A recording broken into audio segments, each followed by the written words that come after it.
The jaws of dawn broke cold over the crossroads. Nora Brennan hit the dirt hard, shoulder first, the impact driving breath from her lungs. Above her, two men sat their horses like they had all the time God ever made. The taller one uncorked her canteen, turned it upside down. Water poured into sand at her feet. Dark stains spreading, gone in seconds under that merciless sun. Bank owns you now, widow. They rode off. Dust clouds swallowed them whole. 15 miles to town, in any direction. Her ankle screamed where she'd landed wrong. The metallic smell of a coming dust storm pressed against her skin, though the sky stayed clear for now. Something tumbled from her cloth bag. The tin cup Jacob had hammered for her their first winter together. She crawled 3 feet to retrieve it, fingers closing around the dented rim. Gripped it like a promise she meant to keep. Buzzards circled overhead, patient as preachers. Then came hoofbeats from the north, single rider. She couldn't tell yet if that meant salvation or something worse. The rider came on steady. No hurry in it, but no hesitation either. That unsettled her worse than a charge would have. He pulled up 10 feet away, dismounted slow, keeping both hands visible. Tall man, maybe 40 years of living on him. Hat brim low against the glare. His horse stood ground-tied, well-trained. He studied the scene. The wagon tracks heading west. The water stain in the sand. Her twisted ankle. The tin cup clutched in her fist. "You hurt bad?" His voice came low, flat as the horizon. No pity in it, just assessment. She tried to speak. Her throat wouldn't cooperate. He pulled his canteen from his saddle, walked over, crouched down, keeping distance between them, set it within her reach, and backed off. Nora grabbed it, drank too fast, choked, drank again. The water tasted of iron and horse sweat and life. "Much obliged," she managed. He nodded once. "Can you ride?" Her ankle had swollen purple inside her boot. She wasn't walking anywhere. "Don't have much choice, do I?" "Reckon not." He helped her stand, taking her weight, careful, professional as a hired hand moving livestock. No lingering touch. Got her up behind his saddle, her arms around his waist only because there was nowhere else to hold. The leather creaked under their combined weight. His shirt smelled of wood smoke and coffee and honest work. They rode north without conversation. She studied the back of his head, looking for tells. Men who helped women alone on the frontier usually wanted something in return. But his shoulders stayed easy, his pace unhurried. He didn't ask questions she wasn't ready to answer. After a mile, he spoke without turning. "You're on Crow's route." Her stomach dropped. "That means something to you?" He didn't answer. That silence told her everything. The ranch appeared gradual. First the windmill, then the fence line, finally the house itself. Stone foundation, solid frame, nothing fancy but built square and meant to last. A barn stood off to the left. Cattle dotted the hills beyond. This wasn't some squatter's claim. This was a man who'd built something. He helped her down, steadied her until she found balance on her good foot. "You'll want to rest that ankle." Inside, the single room struck her clean. Stone fireplace, plank table, account books stacked neat on a desk by the window. One narrow bed against the far wall. The smell of coffee perpetually brewing from a pot on the stove. "Sit," he said. She didn't argue. Her body had reached its limit an hour ago. She lowered herself onto the bed, every muscle shaking now that safety let her fall apart. He poured coffee into a tin cup, set it near her hand. Pulled the other chair to face her, but stayed at respectful distance. "I'm Clayton Harding. This is my land." That's Nora Brennan. Her voice cracked on her own name. "Who left you out there?" The question she'd been avoiding. "Men I didn't recognize. Working for the bank," they said. The words came slow. Each one waited. "They claimed I owe money I never borrowed. Said my land's forfeit. I got 72 hours before the foreclosure goes through." Clayton's jaw worked. "You got paperwork?" "They wouldn't give me the documents. Judge already signed the order." "Silas Crow owns the note now," they said. At Crow's name, something flickered behind Clayton's eyes. Recognition, maybe anger. He stood, walked to the window, stared out at his cattle. "You got family in town?" Her throat closed. "My son, Tommy. He's 8 years old." Saying his name out loud made her chest cave in. "He's hidden somewhere safe. At least I hope he is." Clayton's hands curled into fists against the window frame. His knuckles went white. Then he turned, grabbed his hat, and walked out the door without another word. The sound of his boot heels faded. The windmill groaned in the yard, and Nora Brennan sat alone in a stranger's house holding a tin cup, wondering if she'd just made the worst mistake of her life. Clayton returned near dusk. Brought clean clothes over his arm, women's things that looked worn but respectable, set them on the table without explanation. "Town's 3 miles south. We ride at dawn. You'll need to see what Crow filed against you." She nodded. Sleep came hard that night, her mind spinning through worst possibilities, but exhaustion won eventually. Morning light cut through the window. Clayton already had coffee brewed, cornbread on the table. They ate in silence. He saddled 2 horses, helped her mount despite her ankle's protest. The ride to Coopersville took an hour. Town sprawled across a flat basin, courthouse standing tallest at the square's north end. Railroad tracks gleamed new on the eastern edge. That explained everything. Land speculation, water rights. Crow wasn't just stealing property. He was positioning for the railroad boom. People stared as they rode down Main Street. Nora felt their eyes like brands. She'd been respectable once, a rancher's wife. Now she was the widow who couldn't pay her debts, riding behind a man she'd known one day. Clayton pulled up at a two-story building. Weathered sign read Mackey's Boarding House. A bread smell drifted from the open windows, yeast and warmth and something close to normal life. A woman appeared on the porch. 60-something, steel-gray hair pulled severe, eyes sharp as a hawk's. She took in Nora's condition with one sweep. "Ruth Mackey," she said. No preamble. "You're Jacob Brennan's widow." "Yes, ma'am." Ruth descended the steps, glanced at Clayton. "She can't stay at your place, Harding. Town's already talking. Figured you'd have a room." "Always do." Ruth turned to Nora. "Your boy's safe upstairs. Been hiding him 3 days now. Eats like a horse and won't stop asking when his mama's coming." Nora's knees nearly gave. "Tommy's here? Where else would he be? Now get down off that horse before you fall off it." Inside, the boarding house smelled of lye soap and coffee and beeswax. Ruth led them to a back room, knocked twice. The door cracked open. A small face peered out. "Ma!" Tommy launched himself at her. 8 years old, all knees and elbows in desperate need. She caught him, held on, felt his heart hammering against her ribs. He smelled like little boy sweat and fear and relief. "I thought—" His voice broke. "I thought they got you." "Shh. I'm here now. I'm here." Ruth gave them privacy. Clayton waited in the hall. When Nora finally emerged, Tommy attached to her side. She found her voice steadier. "Thank you for keeping him safe." Ruth waved it off. "We widows look after our own. Now you need supplies. You'll want Paulson's store 2 blocks south. Tell him I sent you." But Paulson didn't want to hear Ruth's name. The shopkeeper took one look at Nora and shook his head. "Can't extend credit to debtors, Mrs. Brennan. Bank's orders." "I'm not asking for credit. Mr. Harding's paying." Paulson's eyes flicked to Clayton standing behind her. The shopkeeper's jaw worked. "Crow says you owe the bank. I can't risk my own accounts by serving you. I'm sorry." Not sorry enough to help." Clayton dropped 2 silver dollars on the counter. "Coffee, beans, salt pork. Whatever $2 buys." Paulson hesitated. Money wrestled with fear. Money won, barely. He bagged the supplies without meeting Nora's eyes. Outside, the morning sun felt sharp as accusation. Nora's face burned. Public shame tasted like copper in her mouth. "They've already turned the town against me." Clayton's voice came flat. "That's how Crow works. Makes you the criminal before you can defend yourself." They walked toward the courthouse. Greek Revival columns stood white against blue sky, pretending at justice. The building's marble steps echoed under their boots as they climbed. Inside, the clerk's office smelled of tobacco and old paper. Judge Bellamy's chambers occupied the second floor. They found him behind a mahogany desk, cigar smoke curling toward the tin ceiling. Silas Crow sat in the visitor's chair. 50-some years old, expensive coat, smile like a snake that just ate. He didn't stand when they entered. Judge Bellamy looked up from his documents. 60 years of selling his soul showed in every line of his face. "Mrs. Brennan, Mr. Harding, I assume you're here about the foreclosure." "I'm here about the forgery," Nora said. Bellamy's expression didn't shift. "Strong accusation. You have proof?" "I'd like to see the document I supposedly signed." The judge shuffled papers, produced the foreclosure order. Nora took it with shaking hands. The paper felt wrong immediately, too new, too crisp, and there at the bottom, her name in handwriting that looked almost right but wasn't. "That's not my signature." Crow spoke for the first time. "Debt don't care about signatures, Mrs. Brennan. Your husband borrowed against the land. You inherited the debt when he died. Law's clear on that." My husband never borrowed from you?" "From the bank. I bought the note legal." Clayton leaned forward, studied the document over Nora's shoulder. His finger traced the signature line. Something in his posture changed, went tight. "Judge, I'm requesting a continuance. Give Mrs. Brennan time to verify this document's authenticity." Bellamy didn't even pretend to consider it. "Request denied. The law provides 72 hours notice for foreclosure. That time has passed. The property transfers to Mr. Crow tomorrow at noon." "That's not—" The gavel cracked down, sharp, final. The sound ricocheted off marble like a gunshot. "This hearing is concluded." Crow stood, brushed invisible dust from his coat, smiled at Nora like she was a calf he'd just branded.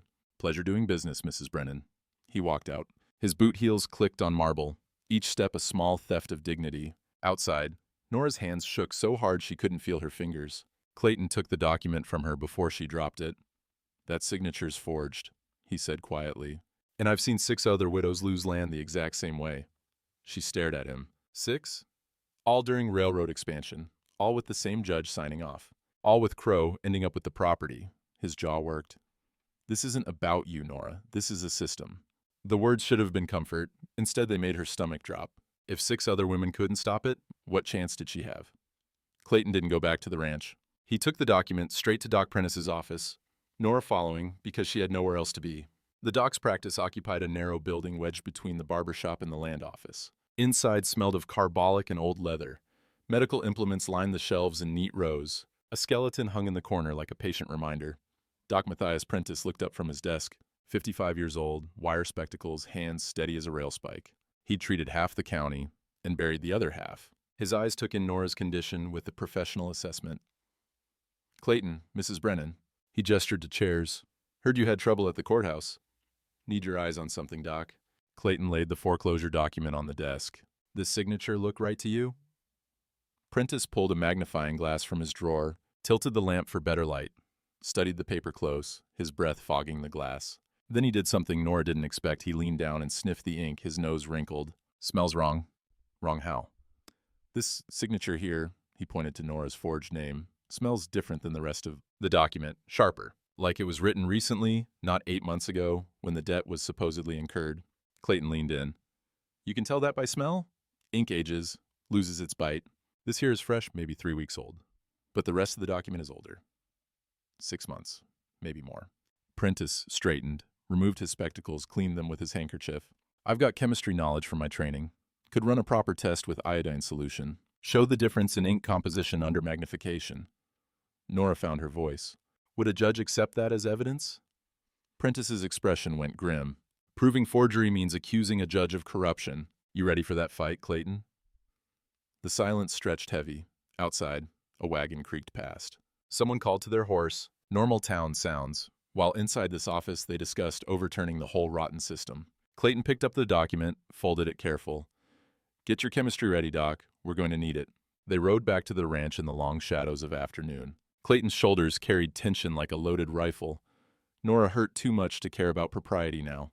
She just wanted to understand what came next. Inside the ranch house, he put coffee on. The domestic gesture felt wrong against what they'd learned. He poured 2 cups, set one in front of her, then leaned against the table edge. "I'm going to propose something you won't like." She gripped the cup. The tin was warm against her palms. "Say it plain. Marry me." The words landed flat, no romance in them. "A business transaction spoken like a cattle deal? What?" "Tomorrow. Quick ceremony at the courthouse. Ruth and Doc as witnesses." He met her eyes. "As my wife, you'll have legal standing. My wealth becomes your shield. Gives us time to prove the forgery, fight Crow proper." Nora's throat closed. You can't." "I can, and I'm offering." Why would you risk everything for a woman you met yesterday?"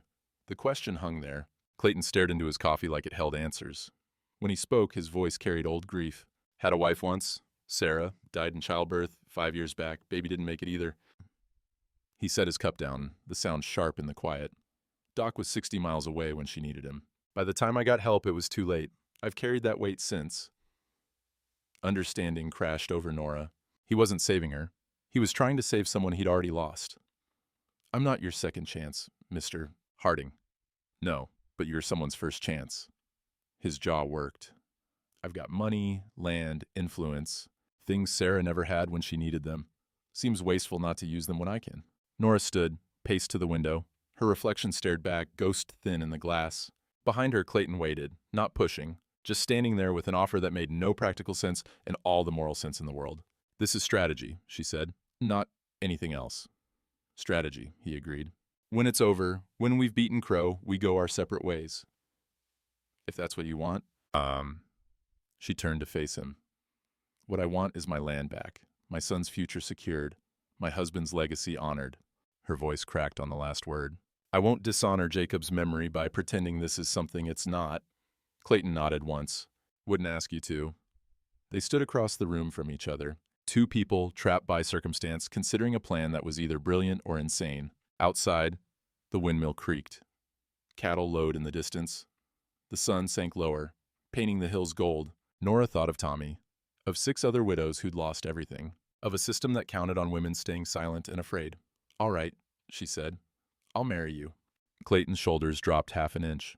Relief, maybe. Or just the weight of decision made. He extended his hand across the space between them. She crossed the room, took it. His grip was warm, calloused, steady. "Tomorrow morning, then," he said, "soon as the courthouse opens." They shook like business partners. And Nora Brennan wondered if she'd just grabbed a lifeline or tied an anchor around both their necks. Dawn came cold. Nora wore the borrowed dress Ruth had brought. Simple calico that smelled of cedar in another woman's life. Her hands shook, buttoning the collar. Clayton waited by the door, clean-shaven, his one good shirt pressed. He looked like a man heading to a funeral, not a wedding. Maybe that's what this was. A funeral for the simple lives they'd had before Silas Crow decided widows were easy prey. They rode to town in silence. The courthouse clerk blinked when Clayton laid a $20 gold piece on the counter. A week's wages for most men, dropped casual as pocket change. "Need a marriage certificate. Today. Now, if possible." The clerk's eyes went wide. $20 bought a lot of possible. "Yes, sir, Mr. Harding. I'll fetch the forms." They waited in the marble hallway. Ruth arrived with Tommy in tow, the boy's face scrubbed, confusion written clear across it. Doc Prentice came last, medical bag in hand like he might need to revive someone. "You sure about this, Clayton?" Doc kept his voice low. "No, but I'm doing it anyway." The clerk returned, led them to a small office that smelled of old paper and furniture polish. He laid the certificate on the desk, uncapped his pen. "Names?" "Clayton James Harding, Nora Elizabeth Brennan." The scratch of pen on paper felt too loud. Official, permanent. Nora watched the clerk write, watched her name transform into Mrs. Clayton Harding, watched property rights transfer with nothing but ink. "Witnesses?" Ruth and Doc stepped forward, signed where indicated. Tommy pressed against Nora's side, his small hand gripping her skirt. "That'll do," the clerk said. "By the authority vested in me by the territory of New Mexico, I pronounce you man and wife." He glanced at Clayton. "You can, we're fine." Clayton took the certificate, folded it into his coat pocket, paid the clerk another $5 for immediate registration. Money smoothing every rough edge. Outside on the courthouse steps, morning sun cut sharp angles across stone. Nora felt hollow. She'd married Jacob in a church, with flowers, and her mother crying happy tears. This felt like signing a bank draft. Tommy tugged her sleeve. "Ma, what just happened?" "Mr. Harding and I got married, sweetheart." The boy's face scrunched in confusion. "But you were already married. To Pa." The words hit like a fist. "Pa's gone, Tommy. You know that. Does this mean Mr. Harding's my new Pa?" Nora opened her mouth. Nothing came out. "How did you explain strategy to an 8-year-old? How did you tell your son this marriage was armor, not love?" Clayton crouched down, met Tommy eye level. "Your pa was Jacob Brennan. That don't change. I'm just—" He paused, searching for honest words. "I'm here to help your ma keep what your pa built. That's all." Tommy studied him with a child's brutal honesty. "You gonna leave like everyone else does?" Something flickered across Clayton's face. Pain, maybe. Or recognition. "Not planning on it." "Tommy." A voice cut across the square. Cold, sharp. Silas Crow climbed the courthouse steps. 3 men flanked him, hired muscle with dead eyes. He moved with the confidence of a man who owned judges-in-law both. "Congratulations, Harding." Crow's smile didn't touch his eyes. "Heard you got hitched. Real romantic courthouse weddings." Clayton straightened, putting himself between Crow and Nora. "We're done here, Crow. Move along." "Oh, but we're not done. See? I've been reviewing county records. Fascinating what you find when you dig." Crow pulled a paper from his coat. "Turns out Mrs. Mrs. Harding now, left her boy unattended for 4 days. Abandoned him to the care of strangers while she gallivanted around the territory." Nora's stomach dropped. "That's not— I didn't abandon him. I was left to die." "That's your version. County sees a mother who failed to provide proper supervision. Could make a case she's unfit." Doc stepped forward. "That's horse shit, Crow, and you know it." "Language, Doc. There's a child present." Crow's smile widened. "Speaking of which, Judge Bellamy's already signed a preliminary custody order. Hearing set for day after tomorrow. County will determine whether young Tommy here needs proper guardianship." The words hit like bullets. Nora couldn't breathe, couldn't think. Everything narrowed to her son's hand gripping her skirt and Crow's face wearing triumph, like Sunday clothes. "You bastard." Clayton's voice went quiet, dangerous. "You're targeting a child now?" "I'm protecting a child from an unfit mother. Big difference." Crow folded the paper, tucked it away. Of course, if Mrs. Harding was willing to sign over the land voluntarily, might be the custody concerns would just disappear. Paperwork gets lost all the time. There it was, the real play. Not just her land, her son as leverage. Ruth's hand found Nora's shoulder, squeezed hard, grounding her before she flew apart. Clayton stepped closer to Crow, close enough that the hired men tensed, hands drifting toward gun belts. You touch that boy, and money won't protect you from what I'll do. Crow laughed. Actually laughed. You gonna shoot me in front of witnesses, Harding? You're not that kind of man. You're the kind who plays by rules, and I own the rule book. He tipped his hat to Nora. See you at the custody hearing, Mrs. Harding. Hope you got a good lawyer. You'll need one. He descended the steps, his men following. The sound of their boots on marble echoed like countdown drums. 48 hours. That's all they had now. 48 hours before a crooked judge could legally steal her son. Tommy started crying, quiet at first, then harder. Nora dropped to her knees, pulled him close, felt his small body shake against hers. He smelled like boy sweat and fear, and the soap Ruth had used that morning when the world still made sense. I won't let him take you, she whispered into his hair. I promise. But promises were cheap, and Silas Crow owned the only currency that mattered, the law itself. Back at Ruth's boarding house, they gathered around the kitchen table. Coffee cooled in tin cups nobody touched. Tommy slept upstairs, exhausted from crying. The adults sat in shell-shocked silence. Doc broke it first. He's got Judge Bellamy signing anything he wants. Foreclosure order, custody claim, probably his own damn coronation papers. And so we prove the judge is corrupt, Ruth said. With what evidence? Crow's careful. He's been doing this for years. Clayton stared at his hands. They'd curled into fists without him noticing. There's always evidence. Men like Crow get sloppy when they think they've won. We got 48 hours, Nora said. Her voice came out flat, empty of everything but arithmetic. 48 hours to prove forgery, expose a judge, and save my son from being taken by the state. The impossibility of it settled over them like dust. Ruth stood, paced to the window, stood there looking out at the courthouse across the square. I saw something once, a few weeks back. Crow's man at the saloon, practicing signatures. Had a whole stack of papers, writing the same name, over and over. Everyone's head snapped toward her. Why didn't you mention this before? Doc asked. Didn't know what it meant then. Figured he was practicing his letters. Ruth turned from the window. But now it's evidence, Clayton finished. You'd testify to that? In front of God and everybody. And Doc leaned forward. I can run that iodine test tonight. Show the ink's different ages. Between Ruth's testimony and chemical proof, it's still not enough, Nora said. The words tasted like ash. We proved the foreclosure's fraudulent. We still lose Tommy. Crow's built a separate case. Abandonment. Unfit mother. Doesn't matter if we prove the land theft if he takes my son. Silence crashed back down. Clayton's jaw worked, then something shifted in his expression. Decision made. Crow said I'm not the kind of man who breaks rules. He's right about that. He looked at each of them in turn. But I'm the kind who uses rules like weapons when I have to. And I know people he don't. What people? Territorial governor, federal marshal out of Santa Fe. Men who don't answer to county judges. He stood. I sent telegrams yesterday. Soon as I saw that forged signature, called in favors I've been saving for 20 years. Hope cracked through Nora's numbness. Fragile. Barely there. You think they'll help? I think Silas Crow has been stealing land across 3 counties for 5 years. I think he's made a lot of enemies. And I think when federal investigators show up asking questions, Judge Bellamy's going to remember he's got a pension to protect. Doc nodded slow. You're betting Crow's already under investigation. You're just forcing it into the open. I'm betting a man who forges 6 widow signatures gets sloppy somewhere, and I'm betting we can find where. Ruth crossed back to the table, sat down heavy. So we got 48 hours to build a case that brings down a county conspiracy. That about right? That's about right.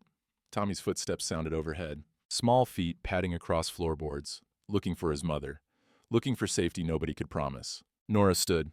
Then we better get started. They worked through the night at Clayton's ranch. The table became a war room, papers spread like battle maps. Doc brought his chemistry equipment, glass vials and brown bottles clinking in his bag. Ruth brought information. Years of boarding house gossip crystallized into useful intelligence. Nora sat closest to the lamp, studying the foreclosure document for the 100th time. Her eyes burned. Her head pounded. But somewhere in this paper was proof, if she could just see it. Clayton poured fresh coffee, the smell sharp and bitter in the close air. What are we missing? Pattern, Doc said. He'd laid out 6 other foreclosure documents, borrowed from the land office through methods he didn't explain. All signed by the same judge. All widows. All properties with water rights or railroad access. Ruth pointed to dates. And look at the timing. Each foreclosure happens within 6 months of the husband dying. Like Crow watches death notices, then moves fast before the widow gets her bearings. Nora's finger traced the signature line on her document. The ink was darker there, fresher. She'd seen Jacob's handwriting 10,000 times. Knew every loop and slant. This looked almost right, but... Wait. She pulled a different paper from the stack. The legitimate debt receipt Jacob had signed 2 years ago, before he died. Borrowed $50 for seed corn, paid back in full. His real signature. She laid them side by side under the lamp. The B is wrong, she said. Jacob always made his B's with the bottom loop smaller than the top, see? She pointed. But this forged signature has them even. Same height. Doc leaned in, magnifying glass to his eye. You're right. The forger matched the general style, but missed that detail. And here, Nora's pulse quickened.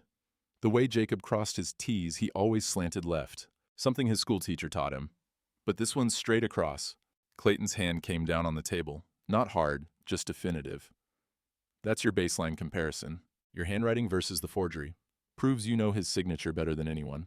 Will a judge accept it? An honest judge would. Ruth's voice carried acid, which means we need a different judge. They worked until dawn, light grayed the windows. Doc prepared his iodine solution, ready to demonstrate chemical proof. Ruth drafted her testimony about the saloon incident, every detail recorded.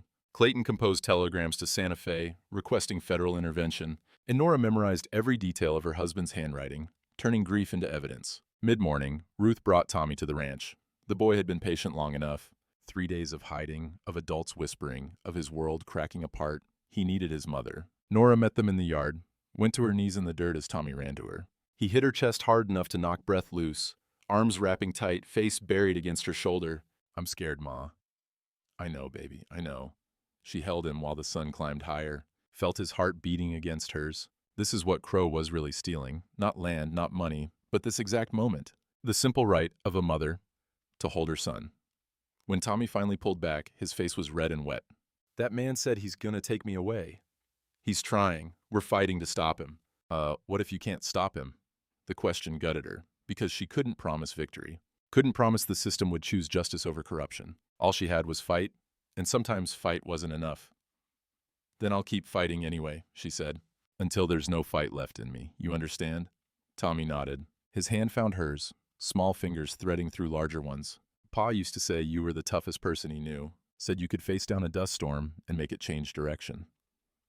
Nora's throat closed. Jacob had said that years ago, after their first hard winter, when she'd kept them alive on nothing but beans and stubbornness. Your pa was right about a lot of things. He'd want you to win. Yeah, he would. Clayton appeared on the porch, hanging back, giving them space but close enough if needed. Tommy noticed him watching. Is Mr. Harding really my new pa now? The question Nora had been avoiding. She glanced at Clayton. He stayed quiet, letting her answer. Mr. Harding married me to help us fight. To give us legal protection. He's a good man doing a good thing. She touched Tommy's cheek. But your pa is Jacob Brennan. Always will be. Nobody replaces him. Can I have 2 PS? One who's gone and one who's here? Children had a way of cutting through complexity, straight to truth. Nora blinked back tears. I think that'd be just fine. Tommy pulled away, walked over to Clayton, stood there studying him with a child's brutal assessment. You know how to rope? Clayton's mouth twitched, almost a smile. Some. Can you teach me? Reckon I could. Pa was gonna teach me, but he got sick. Tommy's voice went small. I don't remember everything he taught me anymore. The stuff from before. It's getting fuzzy. Clayton crouched down, same as he'd done on the courthouse steps. Eye level, respectful. Your pa built something good here, this land, this life. Teaching you to rope, that'd be honoring what he started, not replacing it. Tommy thought about that, then nodded. Okay. They walked to the barn together, man and boy, to find rope and practice loops. Nora watched from the porch. Ruth came to stand beside her, 2 widows watching the future try to take shape. That's a good man you married, Ruth said. I know. Even if it started as strategy. Especially because it started as strategy. Nora's hand drifted to her ring finger, still bare. They hadn't thought about rings. He's helping because it's right, not because he wants something. That's rarer than gold. Inside the barn, Tommy's laughter rang out, first real sound of joy in days. Clayton's lower voice followed. patient teaching. Ruth squeezed Nora's shoulder. We're gonna win this. You know that, right? I know we're gonna try. Same thing, far as I'm concerned. The sun climbed higher, 40 hours left until the custody hearing. 40 hours to prove forgery, expose corruption, and save one boy from being stolen by a system that counted on people being too tired, too poor, too afraid to fight back. But Nora Brennan had already survived the desert, had already married a stranger, had already decided that losing wasn't an option her son could afford. She walked to the barn, stood in the doorway, watching Clayton show Tommy how to coil rope, how to swing the loop, how to honor what came before while building what came next. Can I try? She asked. Clayton looked up, smiled, handed her the rope, and for one small moment before the fight resumed, they were just three people learning to be something new. That afternoon, while Tommy napped in the ranch house, Clayton and Doc rode back to town. Nora stayed behind. Her face was too recognizable, too risky if Crow had men watching. The land office occupied a narrow building next to the courthouse. Dust-covered ledgers lined the walls, decades of property transfers and broken dreams recorded in fading ink. The clerk was a nervous man named Willis, 40 years old and already defeated by life. Clayton waited until the office emptied at closing time. Then he walked in with $50 in his hand. Need to look at some records, Willis? Private, like. Willis stared at the money. A month's salary, laid out casual as a handshake. His Adam's apple bobbed. I could lose my position, Mr. Harding. You could. Or you could retire comfortable someday. Clayton added another 20. 1 hour. That's all I need. The money disappeared into Willis's pocket. He pulled heavy ledgers from the locked cabinet, spread them on the desk. 1 hour. I'll be at the saloon across the street. You hear someone coming, you get out the back. He left. The door clicked shut. Clayton and Doc bent over the records like surgeons over a patient. Here, and Doc pointed. Martha Crenshaw, widow, foreclosure filed March 1877, signed by Judge Bellamy. Keep going. Sarah Donovan, November 1877, same judge. Another. Elizabeth Torres, April 1878, Bellamy again. The pattern emerged like a scar. 6 widows total. All foreclosures within 6 months of their husbands dying. All properties with water rights or railroad access. All signed by the same judge. And every single one ended with Silas Crow owning the land. Doc pulled out his camera. New technology, expensive, but worth every penny. The flash powder ignited with a sharp smell, acrid smoke filling the small office. He photographed each page, building evidence that couldn't be denied. This is conspiracy, Doc said. Federal crime. If we can get this to Santa Fe, boot steps on the boardwalk outside, close. Clayton grabbed the ledgers, shoved them back in the cabinet. Doc packed his camera. They were halfway to the back door when Willis burst in, face white. Crow's men, coming this way. Saw the light from the street. They made it out the back as the front door rattled, slipped into the alley, pressed against the wall in shadow. Voices carried from inside the land office. Nobody here now. Then why was the lamp lit? Willis probably forgot. Man's careless. The voices faded. Clayton and Doc waited 5 more minutes before moving. When they finally emerged onto the street, full dark had fallen. They walked separate ways, meeting up at the edge of town, where their horses waited. Got enough? Clayton asked. Doc patted his satchel. 6 cases. Photographic proof. Enough to hang both Crow and Bellamy if we can get it to the right people. Federal marshals due in tomorrow. Territorial governor's office confirmed by telegraph. Clayton mounted up. Crow's got maybe 24 hours before his whole empire comes down. They rode back to the ranch with evidence that could change everything, if they lived long enough to present it.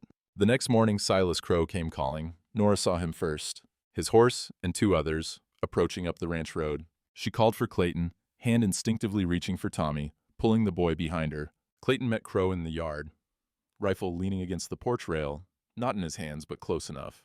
Doc and Ruth stood on the porch, witnesses to whatever came next. Crow dismounted alone. His men stayed mounted, hands near gun belts. The morning sun cast long shadows, sharp as knives. Harding. Thought we should talk, man to man. We got nothing to discuss, Crow. I think we do. Crow pulled an envelope from his coat. Fat with bills. $10,000. Cash. Right here, right now. The number landed heavy, life-changing money for most men. Enough to buy a second ranch, start over somewhere else, live comfortable the rest of your days. That's what you think I'm worth? Clayton's voice stayed flat. It's what this situation is worth. You take the money, annul the marriage, walk away. Brennan signs over her land, I drop the custody claim. Everybody wins. Except Nora loses everything her husband built. Her husband's dead. Dead men don't build nothing. Crow smiled. You're a businessman, Clayton. This is business. $10,000 to walk away from a woman you've known 4 days. That's good money for a charitable impulse. Clayton stepped forward, close enough to smell the pomade in Crow's hair, the expensive tobacco on his breath, close enough that Crow's men shifted in their saddles. Then Clayton spat. Tobacco juice, dark and deliberate, hitting the dust between Crow's polished boots. That's what I think of your money. Crow's face went red. The smile cracked, showing something uglier underneath.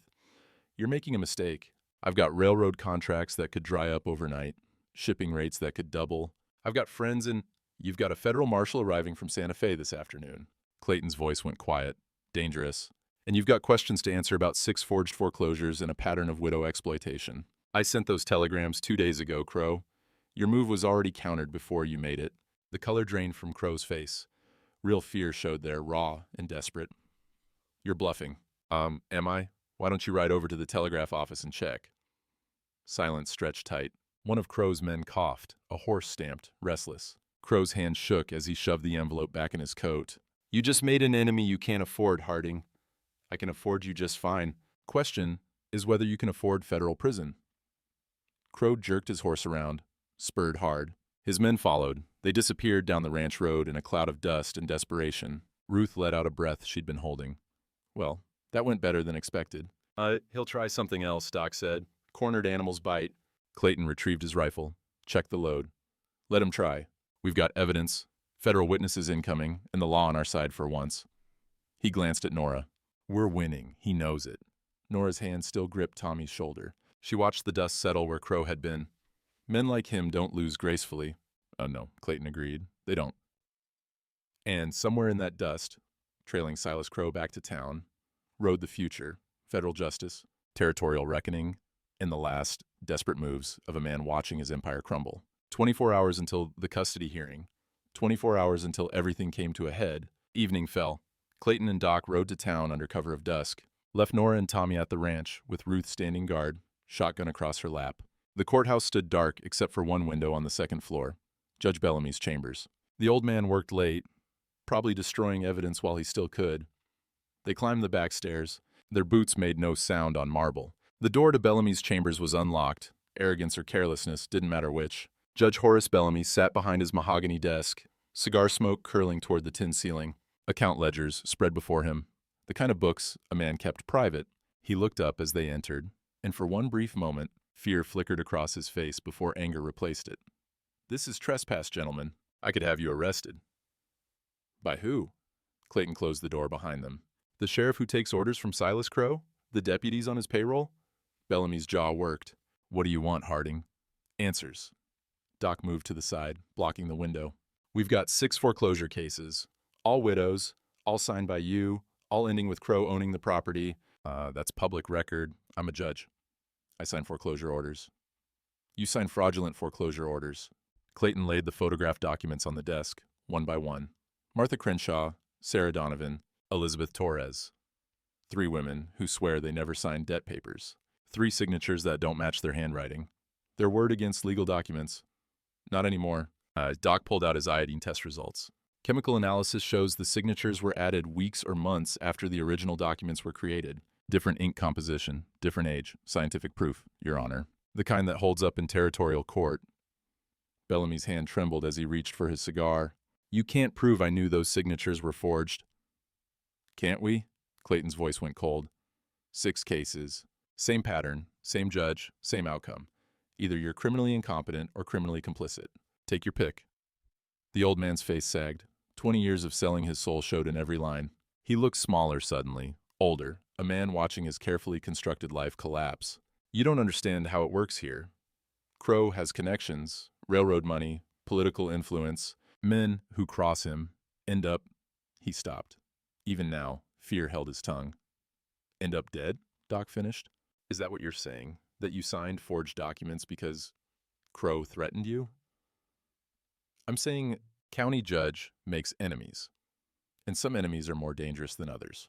So you chose to victimize widows instead of standing up to a bully. Clayton leaned forward, palms flat on the desk. How much did he pay you per case? Bellamy said nothing. I'll tell you what I think. I think you kept records. Careful man like you, you'd document everything. Insurance policy in case Crow turned on you. Clayton's eyes flicked to the ledgers spread across the desk.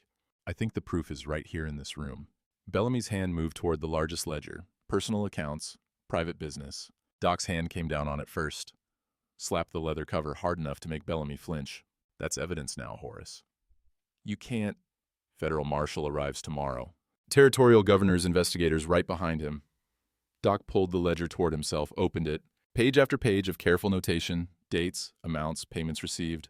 This ledger shows $500 deposited after each foreclosure, cash transactions. No explanation. Consistent pattern going back 3 years. Bellamy slumped in his chair. You don't understand. Crow said he'd ruin me, my pension, my reputation. So you ruined 6 widows instead. Clayton's voice carried contempt. Took their homes, their futures, left them with nothing, and you did it for $500 a case. I had no choice. You had a choice. You just made the cowards play. Clayton straightened. Tomorrow morning, custody hearing for Tommy Brennan. You're going to recuse yourself, going to request a visiting judge from Santa Fe, and you're going to seal that courtroom against any more of Crow's manipulations. If I do that, Crow will know I turned. Crow already knows. Federal investigation starting whether you cooperate or not. Question is whether you go down with him or cut a deal that might save your pension.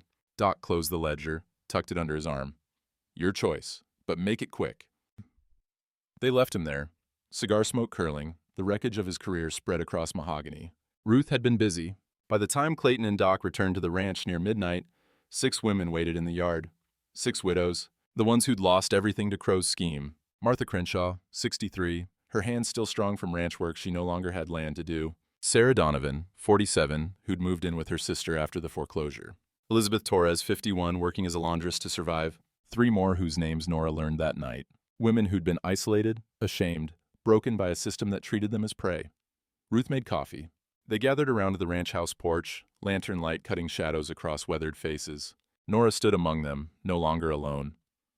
Tomorrow's the custody hearing, Ruth said. But it's bigger than that now. Federal marshals coming.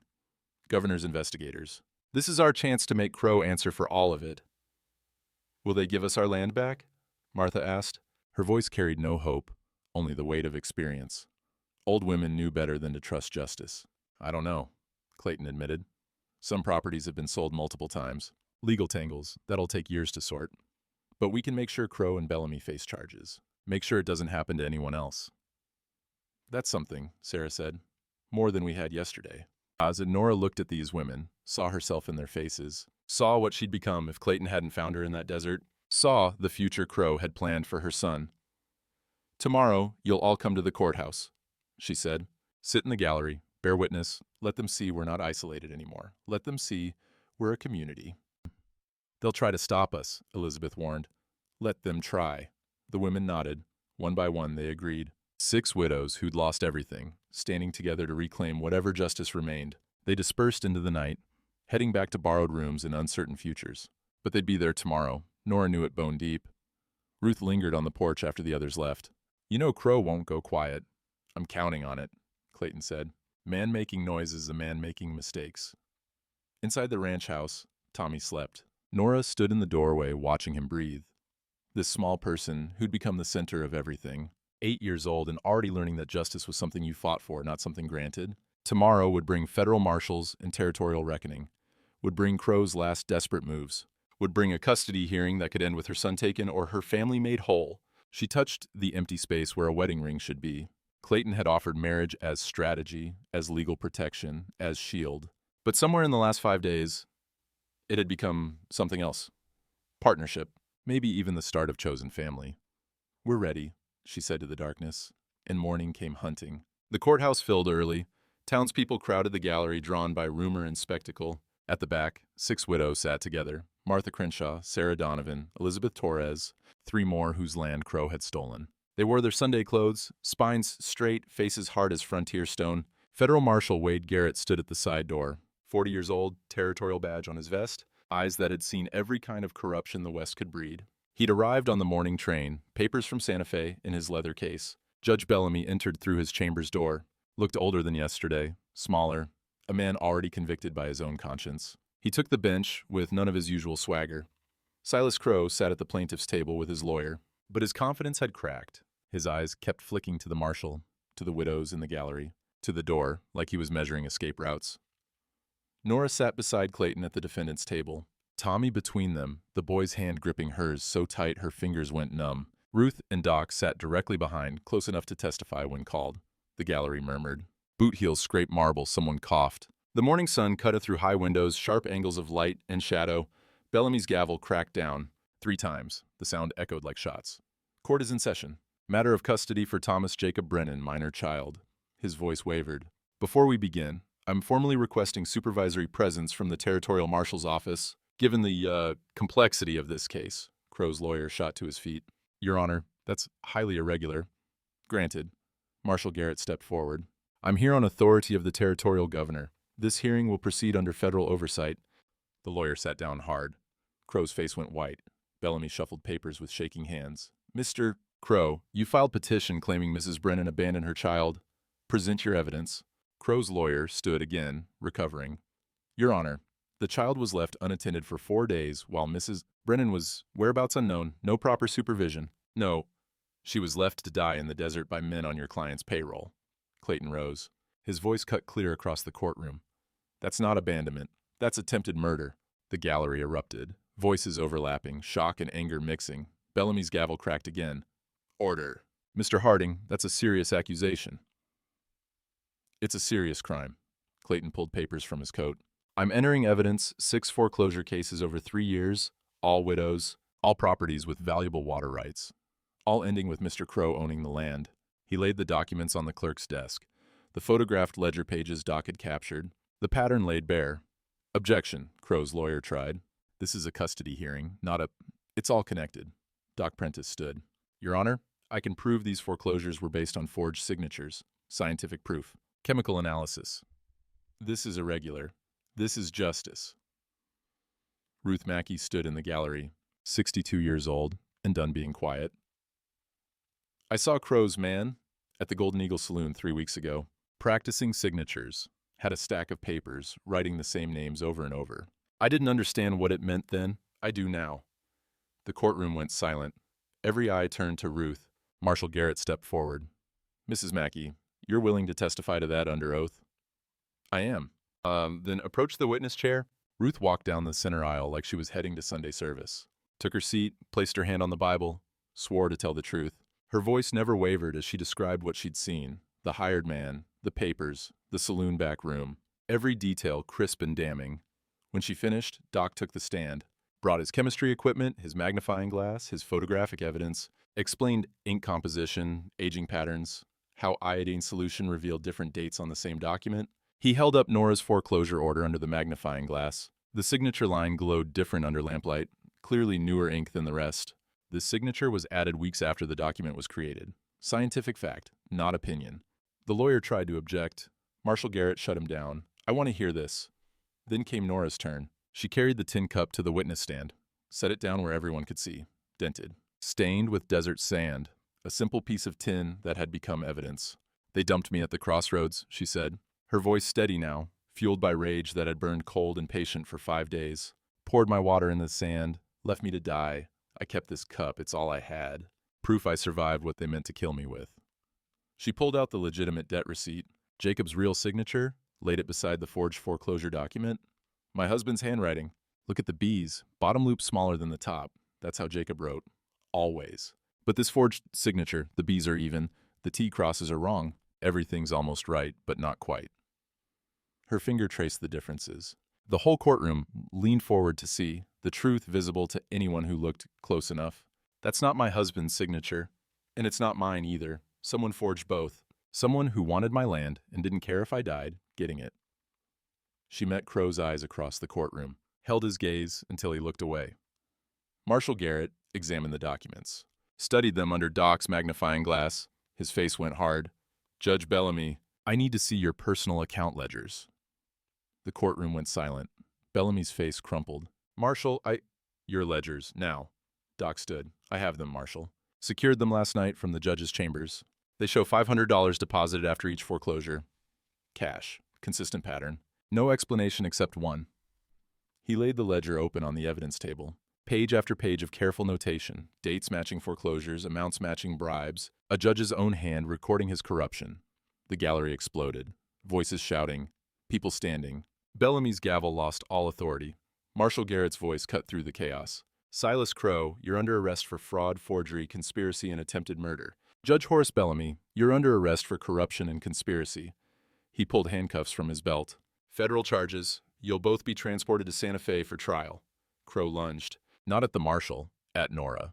Desperate, cornered, one last attempt to hurt someone before going down. Clayton intercepted him, caught Crow's arm, twisted, drove him face first into the floor, knee in his back, holding him down without throwing a punch.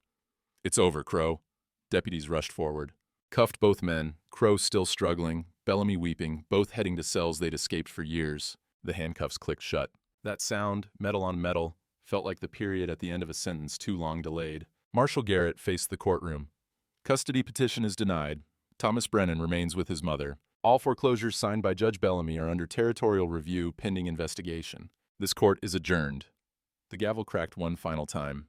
Nora pulled Tommy into her arms, held him while the courtroom erupted around them. Victory tasted like tears and exhaustion and relief so intense it hurt.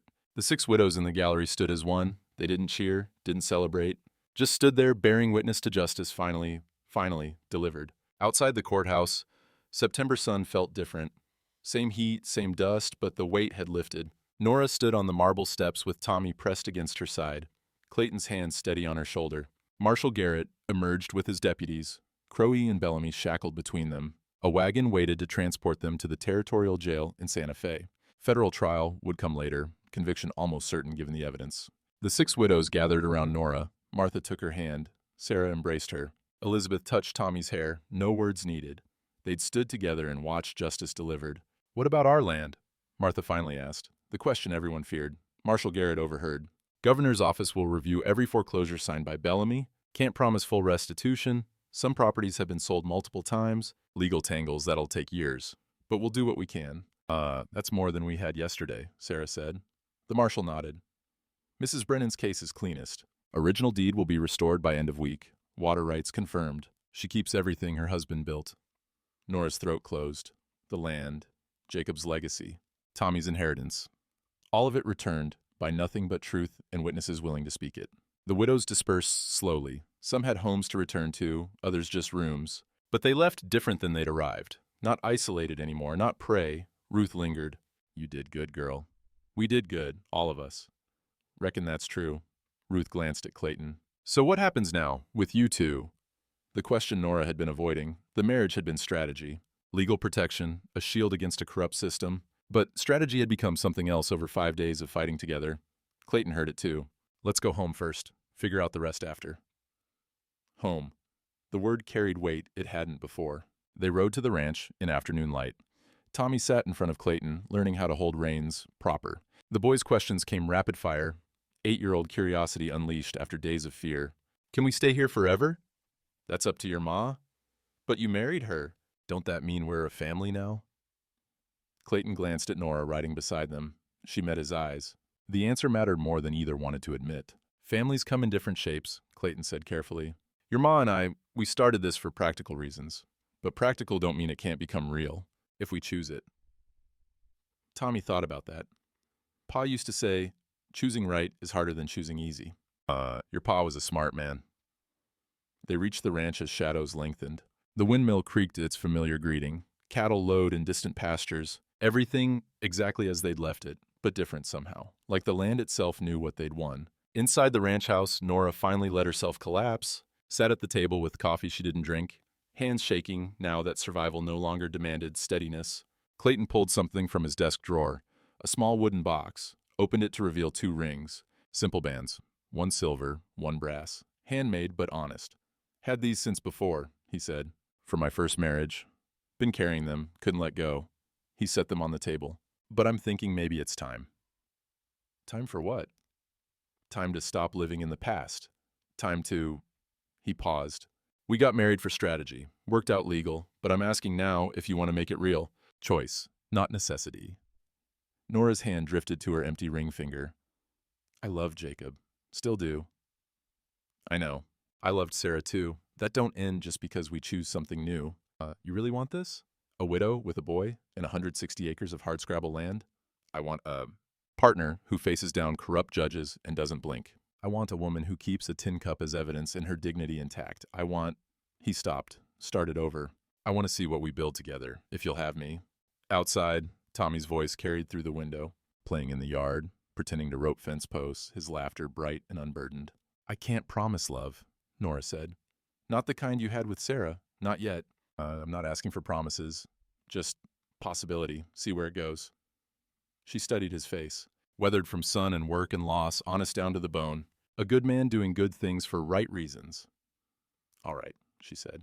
We'll try. Clayton slid one ring across the table. Silver, thin from years of wear. This was Sarah's. You wear it if you want, or don't. Your choice. Nora picked it up, felt the weight of history in her palm. Then she pulled Jacob's ring from her pocket. She'd carried it since the funeral. Unable to wear it, but unable to let go. She slid both rings on her finger. Jacob's first, Sarah's second. 2 marriages, 2 losses, 2 people trying to build something new while honoring what came before. The fit wasn't perfect, but it was honest.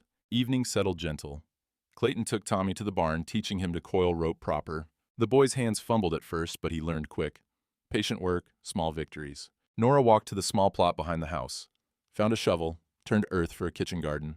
The soil was good, dark, rich, ready for seeds. She worked until her hands ached, until sweat stuck her dress to her back, until physical labor quieted the chaos in her head. This is what healing looked like. Not grand gestures, just dirt under fingernails and seeds planted for a future she might actually see. Tommy ran from the barn, rope coiled proud over his shoulder. Ma, look, I did it perfect. Show me. Yenny demonstrated, the loop swinging true. Clayton followed at a distance, giving them space, but close enough to help if needed. Think Pa would be proud? Tommy asked. Nora's throat tightened. Yeah, baby, he'd be real proud. Think he'd be okay with Mr. Harding teaching me stuff?